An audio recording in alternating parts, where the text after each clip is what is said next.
Once there was a wicked sprite that enjoyed playing tricks on others. He was one of the most mischievous sprites that ever lived. One day, he was in a really good mood. Do you know what wicked sprites do when they're in a good mood? They craft something terrible and interesting. This sprite thought it would be a good idea to make a mirror. It was no ordinary mirror. It had some strange powers. Anything that was beautiful, pure and good looked ugly, terrifying and evil in the mirror. Those things that were already good for nothing and a sore to the eye looked even uglier and even more horrific. The sprite was delighted to find that the mirror grinned whenever someone had a good thought. He showed his precise mirror to all the little sprites in his school, and there were hoots and screeches of delight. They were glad to have the mirror and flew around holding it all the time. They looked at the people through it, and eventually there wasn't a single person who didn't look ugly or distorted. In their excitement, they flew higher and higher until they were close to the stars. Suddenly, the mirror grinned and shook so much that the sprites couldn't hold it any longer. It went crashing through the skies and shattered into a million pieces, some as big as a person and others as tiny as a grain of sand. It was only after it broke that the mirror worked even more evil than ever before. Anybody who got a grain of the shattered mirror in their eye saw the world as a bleak and ugly place. Some people got a splinter in their heart. Then the mirror sucked all the love out of the heart and turned it into a lump of snow, cold and cruel. Some of the broken pieces were as large as window panes. Some shards went into people's spectacles, and even when they looked at their friends through them, all they saw were horrible, distorted creatures. The shattered glass dust floated around in the air. The evil sprite was delighted because the mirror was working better than he'd ever hoped it would. This mirror is my greatest invention ever. The greatest indeed. Let's check how it works. Everything should look disgusting in this mirror. Ha ha ha! Just look at this. It's so ugly. Ha ha ha! In a large town, there lived a boy and a girl, Kay and Gerda. They lived next door to each other, but anybody who saw them playing together would have thought they were brother and sister.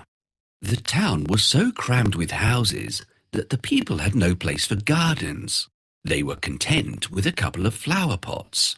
But the children had something just about as good as a garden. At the place where the roofs of the two houses met, they had large wooden boxes with vegetables and lovely rose bushes. Sometimes they took their stools and sat among the bushes and pretended that they were in their own big garden. But when the winter came, the children could no longer sit outside. They had to be content with playing inside the house. One day, Gerda and Kay were sitting by the window in Kay's house. Kay's grandmother, who was looking at the snowflakes, said quietly, "The white bees are swarming." Kay and Gerda looked at her in surprise. "Grandma, do the bees have a queen?" Kay asked. "Oh, yes, they do," said Grandma. "Where the swarm hangs in thick clusters, she flies there. Sometimes she flies into towns and peeps in through the windows. When she does that, the most beautiful patterns form on the window pane. Have you both seen this happen?" Kay and Gerda nodded. They'd seen it many times, so Grandma was telling the truth. That evening, when Kay was sitting by the window alone, he saw something remarkable. He noticed that one snowflake was larger and prettier than the rest and sparkled in the moonlight. The flake of snow grew larger and larger, and at last it was like a young lady dressed in the finest white gauze made of 1,000,000 little flakes like stars. She was so beautiful and delicate. But she was made of dazzling, sparkling ice and was so full of life. She turned around to look at Kay. She nodded towards the window and beckoned with her hand. Kay was frightened and jumped down from the box. It seemed to him as if, at the same moment, a large bird flew past the window. The next day was very different. There was snowfall at first, but afterwards the sun shone brightly. Kay and Gerda cheered up because green leaves were sprouting on the trees, the birds were singing, and the windows were thrown wide open. That summer was very special because the roses that bloomed were prettier than ever before. Gerda learned a hymn that mentioned roses. She sang it to Kay, and he liked it very much. They immediately sang it together. The rose in the valley is blooming so sweet, and angels descend there the children to greet. They felt so good after singing it that they went around kissing the roses. They enjoyed that summer thoroughly, and their memories were full of fresh rose bushes, warm sunshine, and laughter. Kay, we haven't taken care of the flowers for quite some time now. Yes, we have to clean it up. Can you help us with the cleaning? First, let's pull out all these weeds. Good job! Now the flowers can grow without any hindrance. What's next? I think we have to cut down all the dry branches and leaves. We need hedge clippers for this job. If the branches grow longer than they are now, they will look untidy. We should trim them down.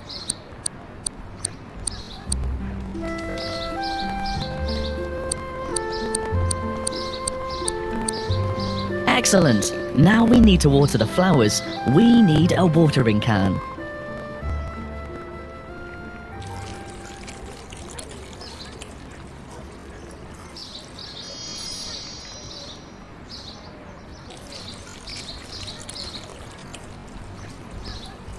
What is this book you have in your hands, Gerda? This is an encyclopedia of animals. We need to place each animal close to its own silhouette on the map. Help us. Exactly! This is an elephant. It lives in Asia and Africa. It is the biggest land animal in the world. Of course, the reindeer live only in the northern hemisphere. The reindeer help Santa Claus deliver presents at Christmas time. This is a horse. It can carry goods and people. That's right. This is a giraffe. It lives in Africa. The giraffe also has a long neck and eats. There are so many amazing animals that live in the world. I'm so glad my teacher gave me this book. By the way, we had singing class today at school. I learnt a lovely song. Wow, that's great. Go ahead and sing it. Okay. The rose in the valley is blooming so sweet, and angels descend there the children to greet. Now that's such a beautiful song. Kay and Gerda sat outside talking as the clock tower struck 5. And almost at the same moment, Kay felt something fall in his eye. He rubbed his eyes and splashed water on it, but whatever it was wouldn't come out. It was one of the splinters from the magic mirror. Another piece struck his heart, and even though it didn't hurt him, it slowly changed his heart into a lump of ice. Poor Kay had changed. He looked at the roses and made a face. How ugly those roses are. They're crooked and dull, said Kay. Gerda was surprised. Kay had never spoken like that before. She brought out her book of animals, and they looked at it as they had done many times. But Kay closed the book shut and said, I don't want to look at these ugly, horrid animals. Kay was so grumpy and unkind that Gerda left sadly. When she came to listen to Grandma's stories, she was surprised to see Kay smirking. He stood behind Grandma and imitated the way she told stories. He's never done anything like this before, thought Gerda. What's happened to Kay? Kay imitated others too, and it wasn't pleasant at all to watch him. Time passed by quickly, and before long it was winter again. All the little boys and girls in the town went to play in the snow. Kay hardly ever played with Gerda now. One day he took his sled and went to play with the other boys. The boldest boys often tied their sleds onto a carriage or cart and took a great ride. Kay was feeling very bold that day. When he found a pure white sled passing by, he decided that he would tie his sled onto it. Inside the carriage was a woman wrapped in white fur, and she wore a matching white fur cap. The sled rushed through the snowy slopes, and Kay found it very enjoyable at first, but when it picked up speed and crossed the town, Kay was very frightened. Finally, the sled stopped. The lady stepped out and called over to Kay. Come here and sit with me. You look cold. I'll wrap you in my bearskin. She wrapped Kay and kissed him on the forehead. The kiss was colder than ice, and it went all the way to his frozen heart. As the sled took off again, the Snow Queen kissed him once more. Kay forgot his grandma, parents, and Gerda. He cuddled up near the Snow Queen's feet and slept. I'll show you the games we like to play. Sledding is my favourite game. Help me.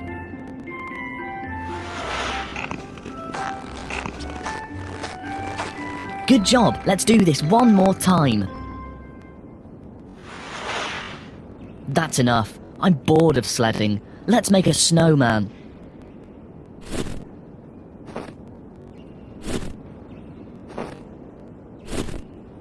Our snowman looks nice, but we need to dress him up a little.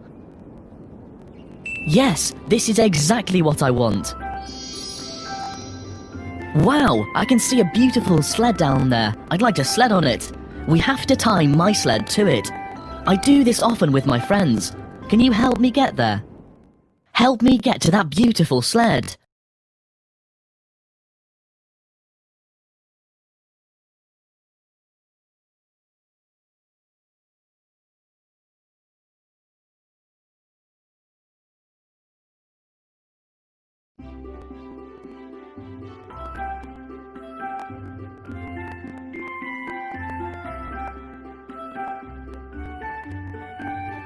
Good job. Thanks a lot for your help. Let's go and don't stop.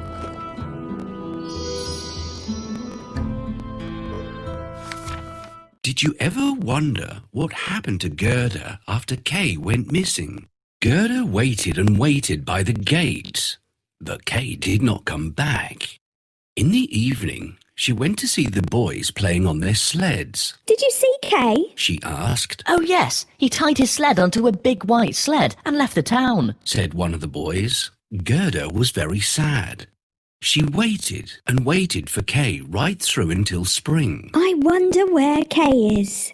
I hope he's safe, she thought one day. Don't worry. He's safe. The warm sunshine spoke softly. But Kay has gone forever. She wept. No, that's not true. The swallows sang. Somehow, Gerda felt better after that. She wondered what she ought to do. She went home and put on her favourite red shoes.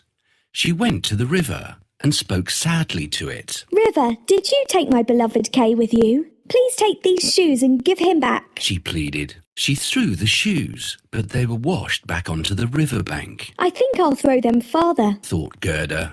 Suddenly, she saw a boat lying among the rushes. She got into it, and from the boat, she threw her shoes as far as she could. The boat rocked and began to drift away from the shore. Gerda was scared, but she held on tight to the boat. I never thought it would be so frightening to travel on a boat all by myself. She thought. She drifted towards a cherry orchard with a little cottage right in the middle of it. Standing outside the cottage was an old woman with a crooked stick in her hand. Help! Save me! Gerda cried out. The woman looked up sharply, and before long, she came rushing towards the stream and gently lifted Gerda off the boat. Where were you going all by yourself in that boat? Asked the woman. Gerda told her about Kay and asked the woman if she had seen him, but she shook her head. The woman liked Gerda very much, and she'd always wanted a daughter like that. She knew a bit of witchcraft, though she was a nice and harmless woman. All she wanted was to have Gerda live with her. I'm sure the rose bushes in my garden will remind this little girl of her home and her friends, thought the woman. I'll use a bit of magic to hide them. She waved her crooked stick over the rose bushes, and they sunk into the ground. Then she softly combed Gerda's long hair and said, You shall live here, little girl, and we'll get along wonderfully. It was almost as if Gerda was under some sort of spell. She stayed with the woman for a long time.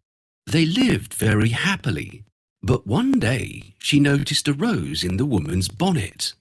The woman had forgotten to hide it. She went into the flower garden and searched everywhere for another rose, but she couldn't find one anywhere. Slowly, Gerda sat down on the ground. Oh, not a single rose can I see here. Gerda cried out. The hot tears from her eyes splashed on the earth, and immediately all the rose bushes pushed their way out of the ground. The moment she set eyes on the roses, all her memories of Kay came rushing back. The girl looked everywhere, but the woman was nowhere around. Without waiting for a moment, Gerda pushed open the rusty gate and ran out as fast as she could, even though nobody was chasing her. Oh, Kay, how did I forget you? Said Gerda. I must look after you. Spring and summer have passed and it's autumn already. Back in the cherry orchard, it had been spring forever, but outside, the leaves had turned yellow and autumn was fast approaching. This is such an amazing place. There are a lot of roses here. They remind me of Kay. I must find him. All right, darling. But before you leave, can you do me a favour? Please go to the garden and gather some cherries for me. Sure. She's such a good girl, but I'm afraid that something might happen to her. It would be safer if she stayed with me. We should hide all the roses so that they won't remind her of Kay. Can you help me? That's good. Yes. Good job. I've gathered all the cherries in your garden. I have to leave now. All right, my dear. Will you allow me to comb your hair before you go? I wonder where I left my hairbrush. Can you see the hairbrush? Where can it be? There it is. Thank you. Magic comb. Please help this little girl forget her past and stop worrying. Well, this is it. Oh, I feel so light and free. I really like your house and this garden, but I can't help feeling like I've forgotten something. It's because you are tired, my little child. I have a room for you. You can rest there a while. I've not been there for a long time, so you will have to clean up the room. We need to clean the room. I see a cobweb in the corner of the ceiling. We'll brush it away. Let's fix the curtains. Now we need to make the beds. We have to remove that basket. Let's put some books in the shelf. Ah, roses! The roses were missing in the garden. Oh, how could I have forgotten about Kay and our roses? I must leave.